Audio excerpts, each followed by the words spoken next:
Good afternoon. Nice to see everyone. Welcome to everyone who's online. Good to see you. So it is such an incredible honor to be here. I think I said to Dokai several times, it feels a little bit to me like coming to Eiheiji to visit Hokkyoji, because this is the source of Soto Zen in North America. It feels that way to me. And when I was first beginning to study Soto Zen, particularly, of course, Katagiri Roshi was one of these figures that made a deep impression on me. And I'm so aware of how our sanghas in North America owe such a debt of gratitude to his dedication and his work and the communities that came up around him and his Dharma heirs that fill this part of the country. And that it really have taken care of me in many ways. I returned from Japan. I've been living there for a long time. I returned in the end of the 90s. And, I was kind of, in Japanese, they would say snot-nosed kid. And I had the inspiration to start a temple, and all of these very kind people, very senior to me, received me without too much fuss. And so the kind of guidance that I received from your Dharma brothers and sisters has really been profound. So what I'd like to do today is first explain who I am and kind of what my place in the Soto Shu is in a formal sense.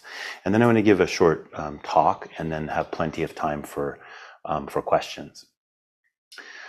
So I'm the assistant director of Soto Zen North American office. And what that means is the Soto Shu, the Japanese denomination, which is referred to as the Soto Shu, the organization has a branch in North America, and that branch is the Soto Zen North American office. So it's the arm of the Soto Shu here. And it's been in existence for some time, and it was started to be able to take care of communities and priests who had certification in the denomination of the Soto school in Japan, but were doing work here in North America. There's also a similar office in Hawaii. There's a similar office in South America, and there's a similar office in Europe. So those 4 different regions have an office that's there to help take care of things. And so that's my official position within the Soto Shu. I'm also the abbot of a temple in Eugene, Oregon, called Buddha Eye Temple, which we started in the early 2000s, and we're just coming up to our 20th anniversary next year. So that's quite exciting. Also, along with me is Shinsho, who is from a temple in Hokkaido. I forget the name of your temple, Shinsho. My temple? Yeah. Anrakuji. Anrakuji. Oh, such a nice name. Yeah. Anraku, it means joyful ease. Yeah. Like we say Anraku no Homon, you say the Dharma gate of joyful ease. That's Shinsho's temple. And Shinsho is she studies with someone that some of you may know. His name is Nambara, Iki Nambara. He was here for many years, serving in the Soto Zen North America office and the international office. Now he's in Tokyo in the Soto Shu, and he teaches kind of seminars. And Shinsho is one of his students, and he sent her to travel all over North America and Europe over 6 months. So she's really in the thick of it now. So when we get to time for questions, if you have questions for Shinsho too, that would be a good time. So in that capacity of being the assistant director of the Sokanbu, I'm very interested in how do we take care of the transmission of Soto Zen in all over the world, but particularly in North America. What does that mean? How is it that we're going to keep an authentic Soto Zen alive? Is that even up to us to do? What is our work? What's the purpose? And how should we focus our efforts? And when I think about that, I really think about it as a conundrum. It's not just a question that has an answer. It's like the kind of question that you have to live your life through to find an answer, and the answer won't be so clear. It will be the kind of answer of your life. You'll live your life that way, and then your life will be the answer to the question. It won't be that you just get an answer and then you know what to do. At least this is my experience of it. What does it mean to take care of the tradition? Our founding legend of Shakyamuni Buddha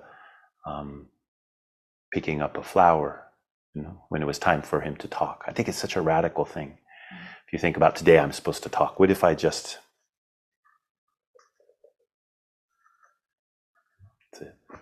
Oh, you all smiled, so it would be a transmission, right? So that's the story, right? He just picks up the flower and he gently turns it between his finger and his thumb. And Mahakashapa smiles. And some versions he blinks his eyes. And then the Buddha says, I entrust to you the Shobo Genzo Neha Myoshin, the treasury of the true Dharma I, the wondrous mind of Nirvana. And that's the first instance of what we know as transmission. It's very mysterious. What happened there? Very simple. I've been thinking a lot about that story because my grandson is very fond of flowers, and he has this habit. He's 2 years old now, but especially when he was like 1.5 or so, when he would pick a flower, he very naturally, he just goes like this in his hands. And oftentimes he'll hold it up like this to the sky, and he'll say, he speaks Japanese, he'll say, Hana, Hana, Hana, and he just kind of spins it like this.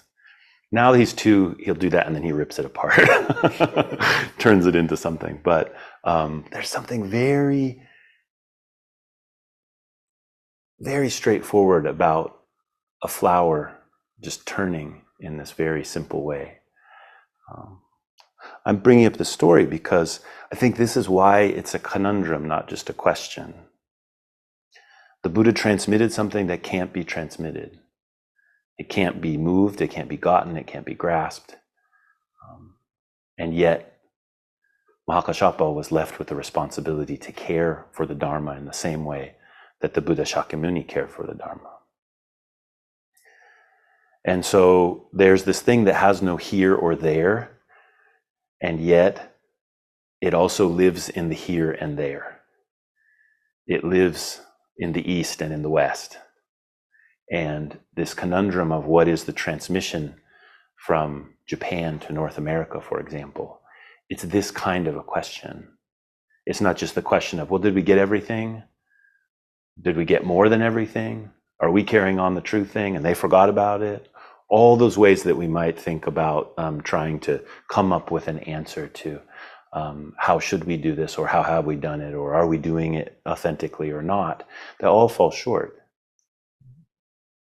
There really is a here and a there, but the here and the there can't be calculated. When you think about that, there's an East, there's a West, but if you looked for the line between the East and the West, you could never find it.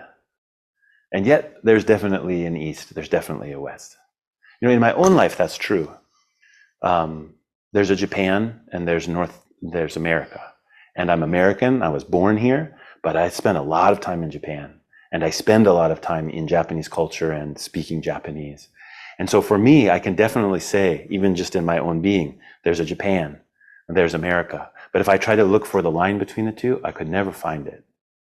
There's a dynamic life there of both East and West. And I think for all of us that are in this tradition, that's true in your own way. For me, it's much more embedded with Japanese culture and language and relationships. But it doesn't have to be. Just to be an heir in this Dharma of Soto Zen is to confront this conundrum of the transmission. So there's a really wonderful image in the Lotus Sutra, which it's come to my attention that many North Americans are allergic to the Lotus Sutra. I don't know if you guys are here or not, but many people are. It's like too flowery or something. People, I mean, it's called the Lotus Sutra, the wondrous Lotus Sutra. It should be flowery. But the Lotus Sutra is one of the most important sutras. For Dogen, definitely, he quotes the Lotus Sutra more than anything else. In the Shobogenzo, for example. If you look at the documentation of quotes, you're going to see like half of them are from the Lotus Sutra. And really his worldview was so deeply informed by the Lotus Sutra. And I would go a little farther than that to say the images of the Lotus Sutra become a foundational teaching of our school. So sometimes we read things in words, and we have kind of teachings that come in words or come in practices, but there's also a kind of teaching that comes as an image. And this is an image I'm very fond of, a foundational image within the Lotus Sutra. So I'm just going to read a couple chapters, or not chapters, sorry, a couple paragraphs here, and then I'll tell you why I'm reading it. So in this part of the sutra, it's right at the beginning, and the Buddha has taught the Sutra of Innumerable Meanings. And after teaching that, then he sits in cross-legged and enters into samadhi, and then this is what happens. Having taught the sutra, sitting cross-legged, the Buddha entered the state of concentration called the place of innumerable meanings, in which his body and mind were completely motionless. Then Mandarava, great Mandarava, Manjushaka, and great Manjushaka flowers rained down from the sky on the Buddha and the entire assembly, while the whole Buddha world trembled and shook in 6 ways. Then the whole congregation, monks and nuns, laymen and laywomen, gods, dragons, satyrs, centaurs, asuras, griffins, chimeras, pythons, humans and non-humans, as well as minor kings and the wheel-turning saintly kings, astonished because this had never happened before, with palms together and with complete attention, joyously looked up at the Buddha. And so he enters nirvana. All of these beings. You know, when you're in a place like Hokkyoji, I have a feeling you can get a sense of this assembly. Because oftentimes, especially if we're in a city, we're too human-centered. We think that the Dharma is about humans, and then we interpret it all into a set of human values. When we read the Lotus Sutra, it reminds us there's all kinds of beings that are involved in this.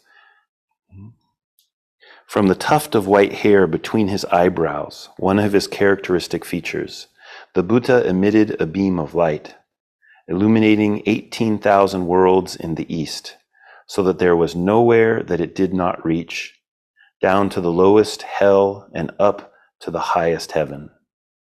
In those worlds, all the living beings in the 6 states could be seen.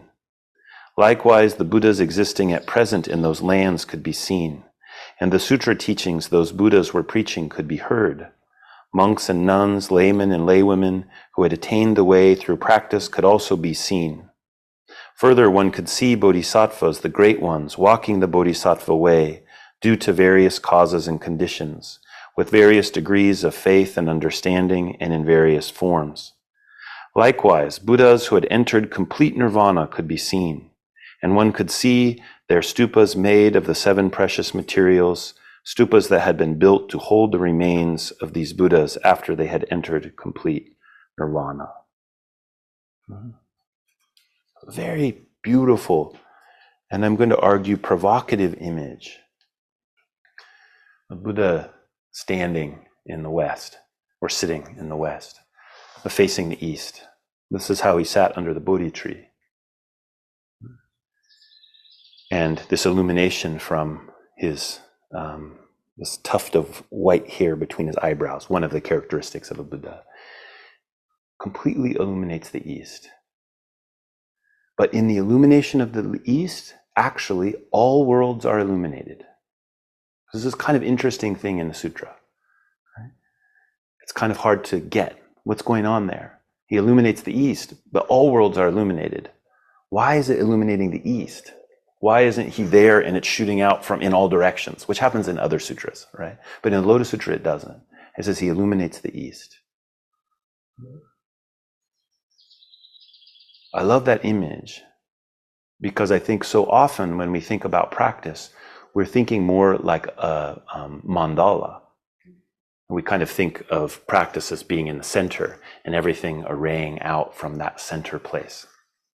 Right? We're sitting zazen, and everything's turning, and just let go. It's wonderful. That image, I think, is a good image. But it also has some problems. We might be likely to simply interpret all of the variety of phenomena into ourself. We become less courageous in meeting the other, meeting an other, and realizing there's a limit actually to myself. It's not my job to absorb everything, but actually I have to meet something. And in the Lotus Sutra, this is what the Buddha is doing. He's not absorbing all of these beings and all these layers of existence just into his being and making it into nothingness. He's encountering the deep intricacies of all of those layers. That's illumination. When Dogen comments on this in a fascicle called Komyo, or Radiant Light, he says a really interesting thing. He says the Buddha's illuminating the East is the illumination of the East. And now I'll say that in a few different ways. I'll add some words to it. He says that the Buddha's illuminating, like the verb illuminating the East, is simply the light of the East. It is simply the illumination of the East itself. The East itself is illumination. And then he goes on to say it's a very interesting image that he gives, because it's back in the 1200s, right? They don't have lights that shine like we do now. So he says it's not as if a bolt of white silk was unfurled from the Buddha's brow and laid out over all of these worlds. It's not like it was something here that then got spread out over all of these things. He says that it is simply that the East is illumination, and the Buddha can see that. That's what we mean by the Buddha illuminating the East. Right? Just like Shakyamuni Buddha twirling the flower. No? Nothing passed between Shakyamuni Buddha and Mahakashapa. That's why when Ananda, he was saying to Mahakashapa, he said, "What did you receive from the Buddha besides the golden robe?" This is what Ananda, he's to be the next heir, but I got to figure he's a little bit ticked off. Like he was closest to Shakyamuni Buddha the whole time, right? And he's like, "But Mahakashapa, you're the heir. Why is that? What did you get? I know you have the golden robe, but what else do you have?" And Mahakashapa says, "Knock down the flagpole, Ananda. There's banner in front of the gate, which is a Dharma combat banner, and you knock it down when one person loses." That's kind of the reference. But if you think about Ananda's question, he's like, what else is there? What's behind the robe? What is that special little secret that you got? Who got the secret sauce? Was it Hokyoji? Was it Tassajara? Was it Buddha? Was it confluence? That's our tendency to think that there's something inside, there's some essence, which is like, and that's what the Buddha's illumination is about, is that essence. But here he's saying, no, the thing itself is its illumination. The East itself is its illumination. So when we think about this transmission between East and West, we can think about that. There's a kind of meeting that is possible, which isn't kind of trying to search out for that essence, but paying attention to what's really there, standing on the shores of the Pacific and looking that direction, or standing in the cornfields of Iowa, or any place. We're in Iowa right now, right? Minnesota. We're in Minnesota. It was 500 feet back. Oh, okay. Minnesota. Just barely. Just barely. So we have this same, the same thing happening. How do we see that illumination? How do we see with that kind of illuminating eye?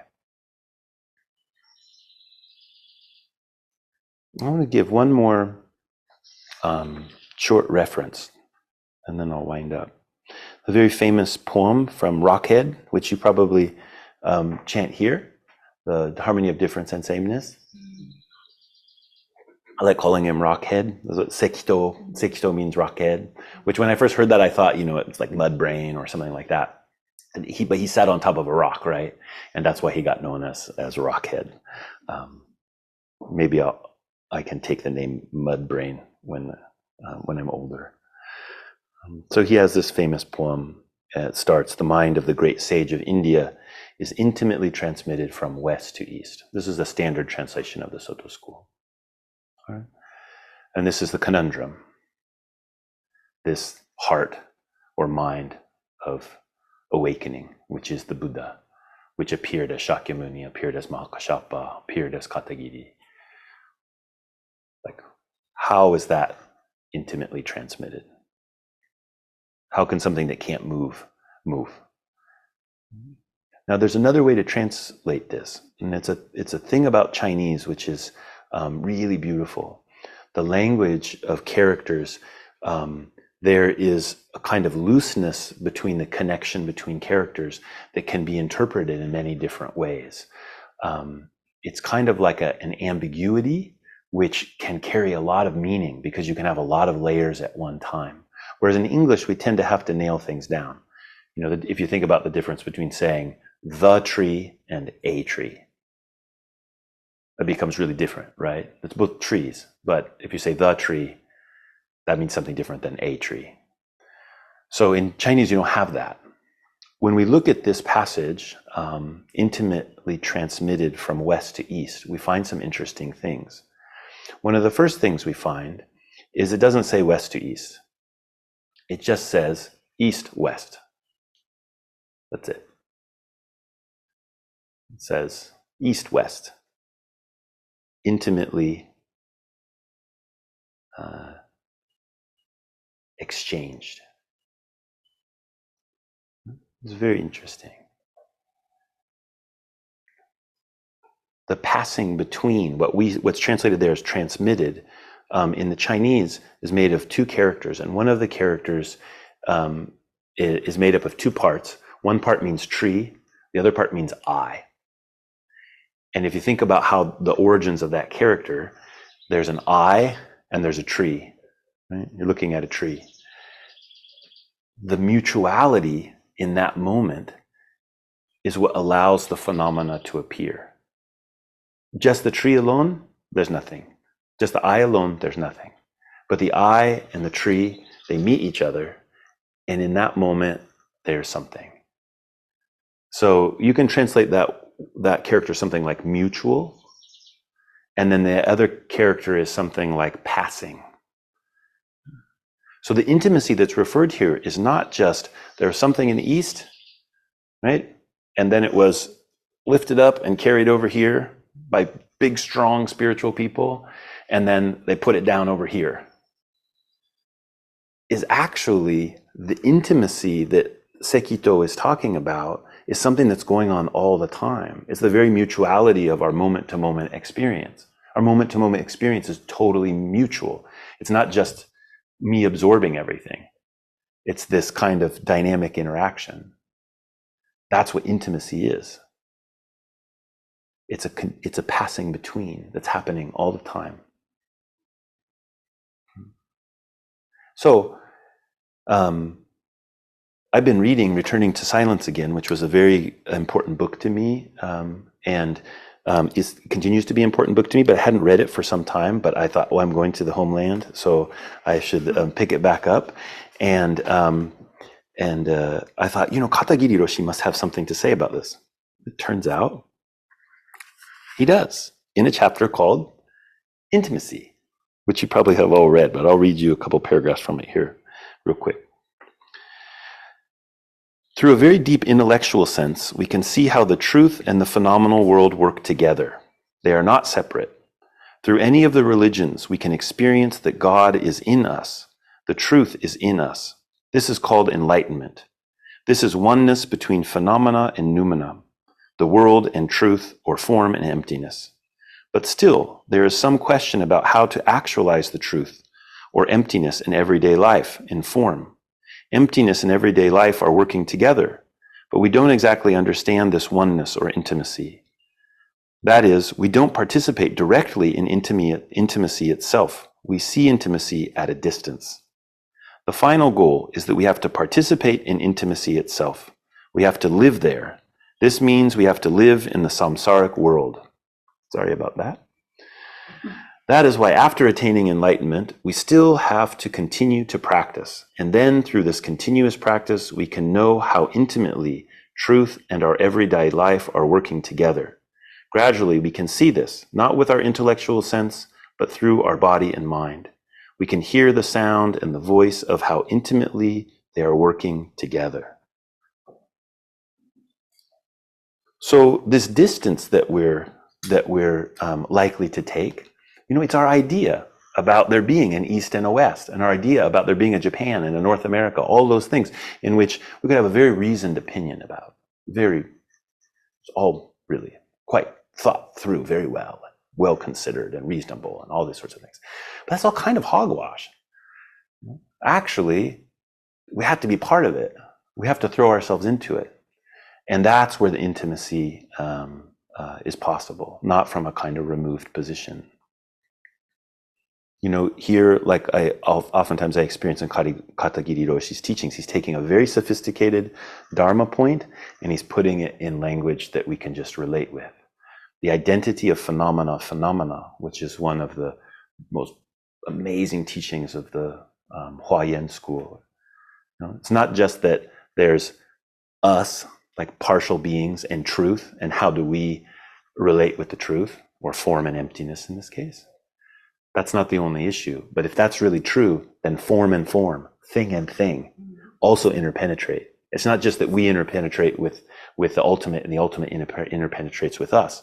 If that interpenetration is true, it means everything interpenetrates everything. This is the nature of the world. So I would say that when we're trying to pay attention to this issue of transmission from place to place, culture to culture, language to language, institutions to institutions, that paying attention to the intricacies, right, is really important, because it's paying attention to those intricacies, which is the face of this interpenetration.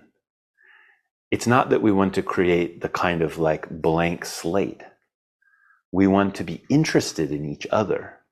And when we're deeply interested in each other, then that intimacy arises. If you think about that in a romantic relationship, like you fall in love, you don't want the person to just become one with you, right? You want to know them. You want to spend time with them. You want to see them more closely, more clearly. When you care for something, that's how it goes. And that's, I think oftentimes we kind of tell ourselves a story about oneness, and then the intimacy gets lost in that story. We get a little stubborn, being the center of the mandala. So the Soto Zen North America office, it's really our goal to meet in this way, to meet right there in those intricacies, which sometimes are difficult, most of the time aren't, and try to find a way that we can be closer together between the institution of the denomination of Soto Zen in Japan and all of this wonderful expanse of Soto Zen that has flowered in North America. We have something to learn from each other in this East and the West, and there's a kind of illumination that can happen both directions. Or we could say it's always an intimacy of passing between, which is what the Buddha's heart was. And that's why I'm in the game. That's why I'm here. And thank you for listening to me carry on for a bit. But any questions or thoughts or rebuttals are more than welcome.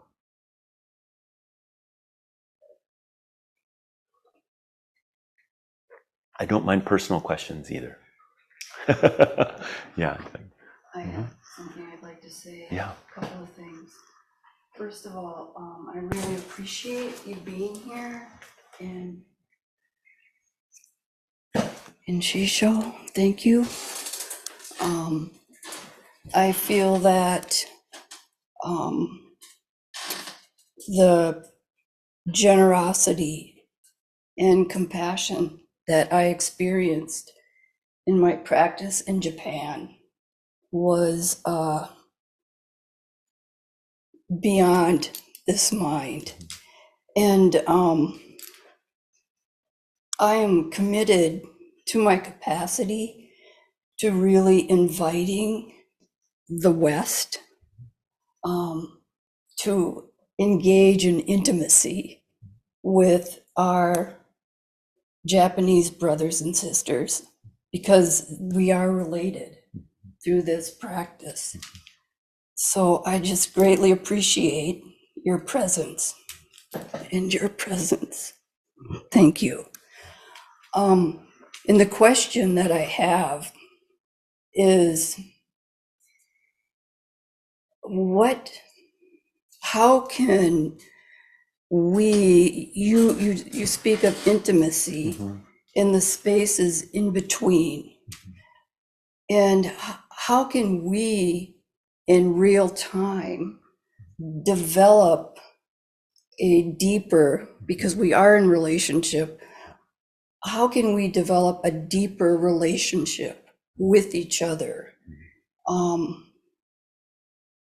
Yeah. I think that's the conundrum, and I don't imagine, or actually, I try to keep myself from imagining a kind of answer. But what I try to do is let that question direct me towards activities, and oftentimes you don't know if they're going to work or not. When I mean by activities, I mean how I live my life. And then how that shows up in the institutions that I'm part of, and where that goes. So I'll give you an example. We held this Jukai at Zen Shuji last year, which Dokai was present for, and we had no idea how that was going to go.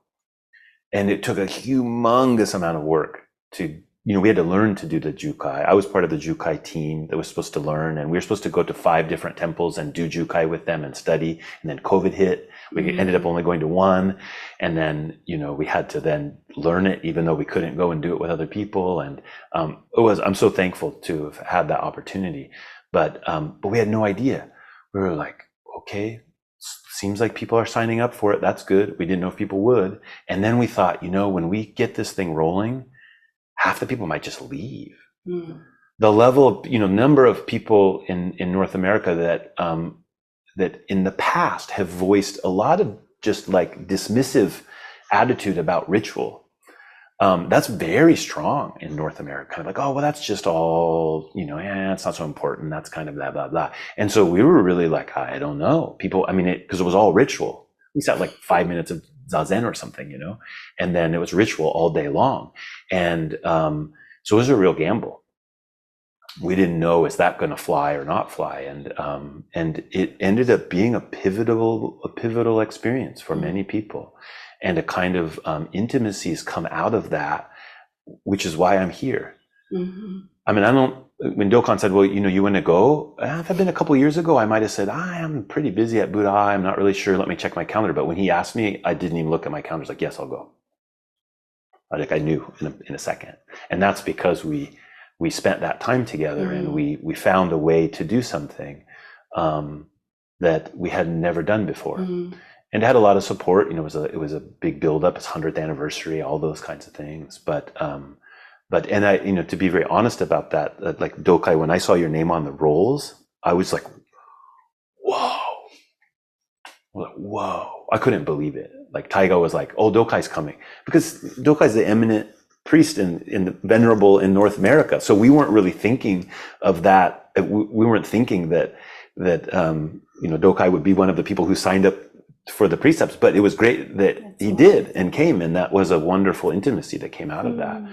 And so it took a risk, it took a dedication, and it took something happening. What's the next thing to do? we're here now. That's wonderful.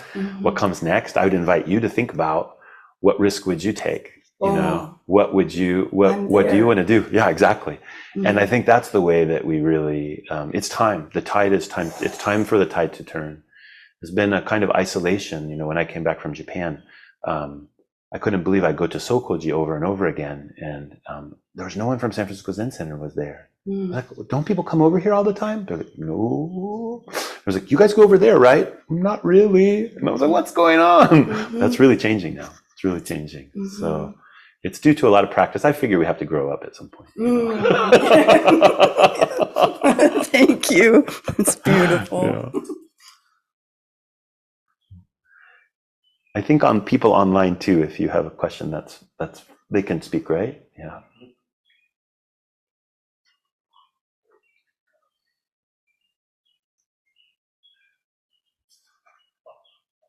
I'll make a little comment here. What occurred to me, it's like, I got this. All right, thank you. So it seems that these seeds of the Dharma were transmitted, and Buddhism's always been kind of a missionary, movement. And so the first Japanese monks come. I mean, first they go to Peru, right? I mean, it was like, what, in 1800s or something in Peru? Yeah. They follow the trade routes. But they come to the west coast of the United States to minister to their communities there. But those seeds, it's like a dandelion. These seeds just, tend to go out. Yeah. And when you plant a seed, you're not sure what the plant is going to look like as it develops, and you don't know. Right. And we got a seed here at Hokioji, and there's a seed over at Romanji, and we don't know how they're going. But some of the gardening techniques from the West, which we've had to learn, well, some of those things are going back. There is an influence of Western Zen on Japanese Zen, and it's that mutuality there. And what Thich Nhat Hanh always calls interpenetration. It's interbeing. It's it's very interesting and engaging, but time will tell. We just don't know where it's going, but it's going somewhere. So anyway, thanks for coming and telling your story. I appreciate it. So. I oftentimes think that to take that metaphor kind of and just riff off of it a little bit, there are seeds planted, and then it's also true that there just is a seed there already. Like if we believe the teaching that says that like in the Awakening of Faith in the Mahayana, it says that the Mahayana is the mind of all sentient beings. Just blows me away. It's like the Mahayana has the capacity to guide all minds of sentient beings, or that the mind of sentient beings gives birth to the Mahayana. So it says the Mahayana is the mind of all sentient beings. And that thing, to us, it appears as a seed because it kind of seems like it's deep, or it's in this place amongst all these conditions, like it's a thing amongst all the conditions. But we could also think like they're just seeds everywhere. And then there's these people who come along who know how to manifest it. That's true. It's, I was really blown away to read about how much influence philosophers like Heidegger had on contemporary Zen teachers. So if you think about the kind of teachings that we're receiving from people, I mean, definitely D.T. Suzuki, but all kinds of like modern Japanese teachers, that they were so influenced by that. So there's that creative that was one of D.T. Suzuki's big thing, because the guy he lived with when he was going to school in the Northeast was he a theosophist? He was some kind of something like that. And so D.T. Suzuki comes to the East, and he learns Eastern educational stuff and Eastern philosophy. Then he goes back and spins, Zen in another different way, which affects not only the Japanese, Zen community, but it had a huge effect on the American, or North American community. It's the counter pollination Mm-hmm. is quite something. Yeah. Yeah. So.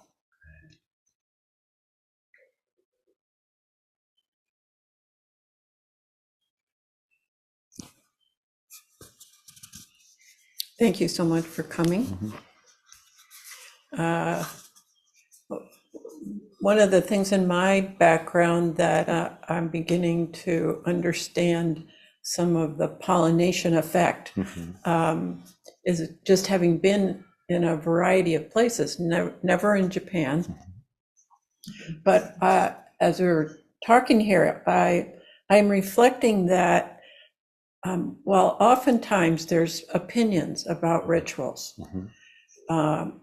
and they're all over the place among American practitioners, but also European practitioners. And yet, actually, there's also this kind of instant understanding that comes when you go, oh, they chant that too. Mm-hmm. You know, I know those syllables. Or there's just a kind of decorum that allows us to smile at each other and receive a teaching. I don't know who it was that I think came with Shokan here, and either he hadn't seen the Zendo or he wanted to visit the Zendo or both.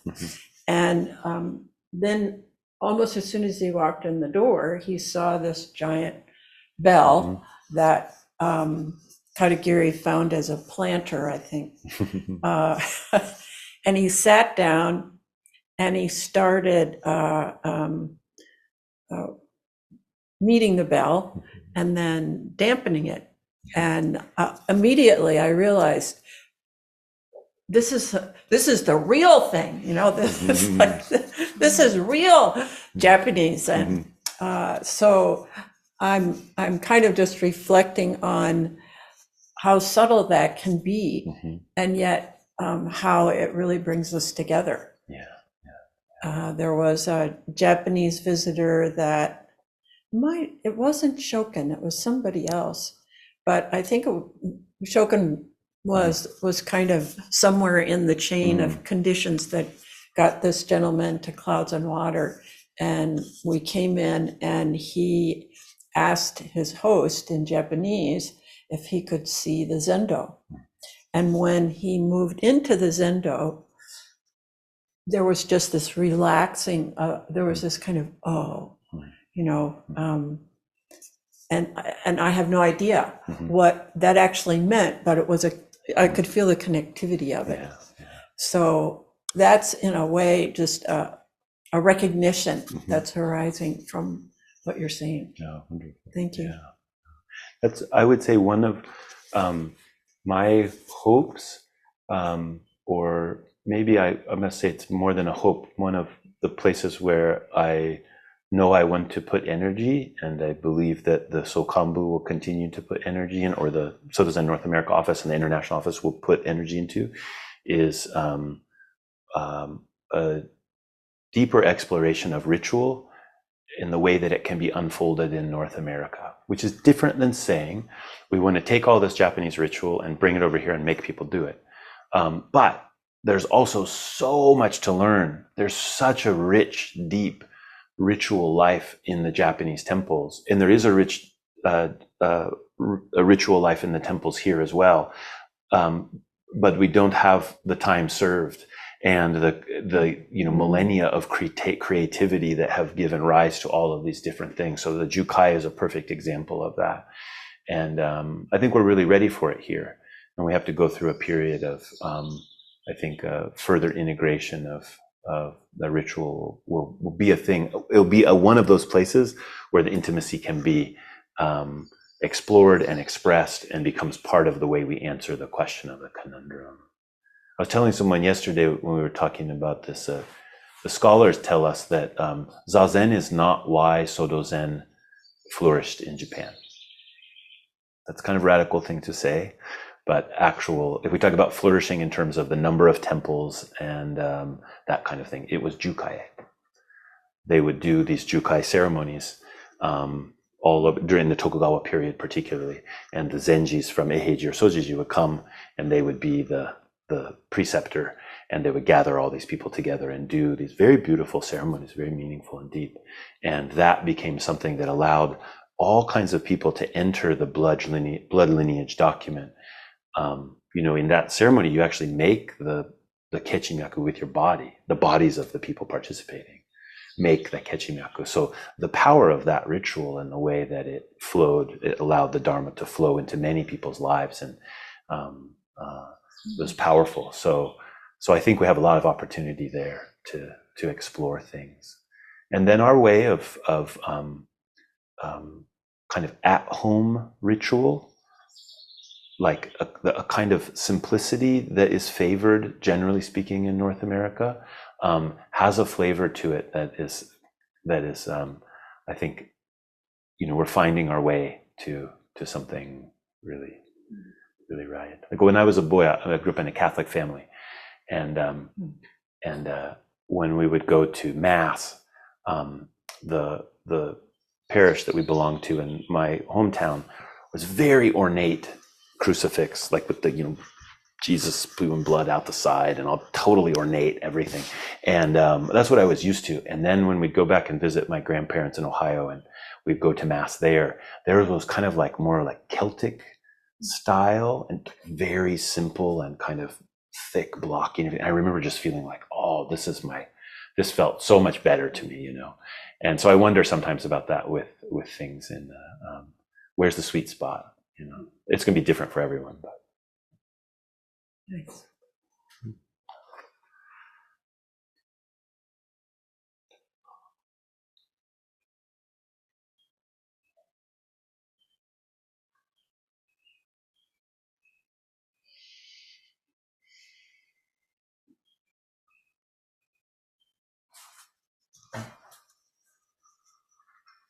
Let's say, thank you. I've really enjoyed hearing you talk and hearing the conversation back and forth with everyone. I've really enjoyed your ease of sharing these relationships. It's been it's really touched me. Thank you. My math teacher used to call me wooden head. Oh, nice. So, mud head, stone head.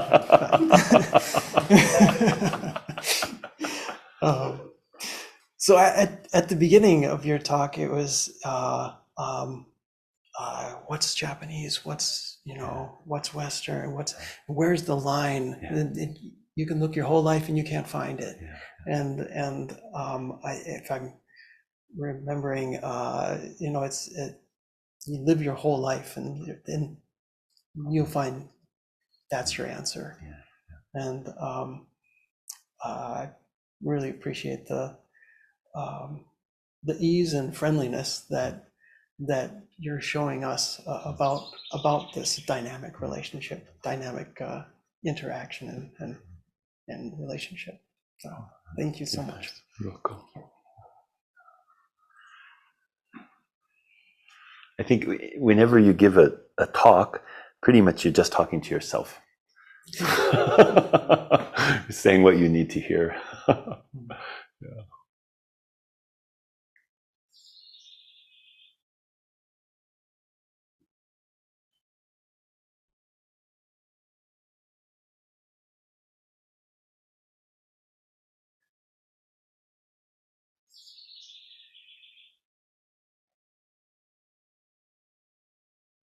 These trees out here with the long beams, catalpas.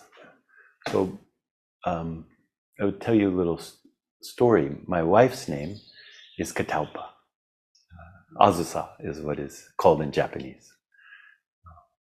So her grandfather named her Catalpa because in Japan they make bows, actually sacred bows, that's used as a bow, but also in rituals. out of catalpa trees. And he wanted her to be flexible but strong. And he was in the war. He was a grocer, and so his family, he was raising his kids, and then he was supplying food for the troops. Now, that was his work. And by the time I met him, he must have been in his late 60s, early 70s. And he was one of the kindest men I ever met. And although his city was destroyed by our airplanes, there was never anything other than a kind of warmth. And I always get emotional when I think about it. I used to carry him. As he got older, he couldn't walk, and so, but they would want to take him to beautiful places, so he could enjoy it. And so they would bring me along because I was big, and I think they liked me okay. And then they would say, okay, yeah, my birth name's Patrick, so they'll call me Patrick. Patrick, you got to pick him up and carry him up to the temple. And I remember this one time we went to a temple that was a beautiful lotus blossom. It was famous for the lotus ponds, and I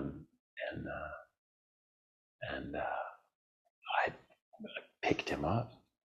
And he was so scared because it's kind of awkward to be carried around like a baby when you're close to 80. And I carried him up to the temple, and then we just sat and we saw the lotus and drank tea. Everyone else, they went to go walking. They said, "Oh, come with us," and everything. But I didn't want to. I just wanted to sit with, what was, now my grandfather.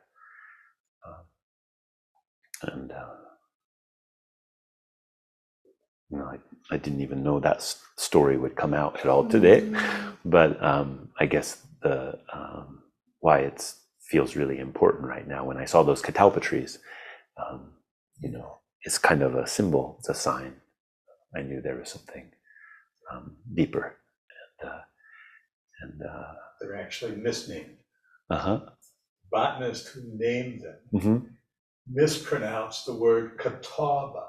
Catawba. And he thought that because it was a southern tree, and he's the one that registered its genus and species. And he got it wrong as catalpa. And once it's wrong, you can't ever change it. It's in the nomenclature. So what was it? Catawba. Catawba, from what language was? It's probably a Native American language. Yeah. Name of the tree. It was a southern tree. Yeah. I mean, you got them in Mississippi, right? Yeah. We have them in Oregon too. Yeah, not so many in wild, but we have some. Yeah, and definitely in Japan. I thought it was a funny story. Yeah, it's great. Well, thank you for receiving us and sharing. It's really our honor to be here, and I have a feeling that this won't be the last time. Thank you. Better not. Yeah.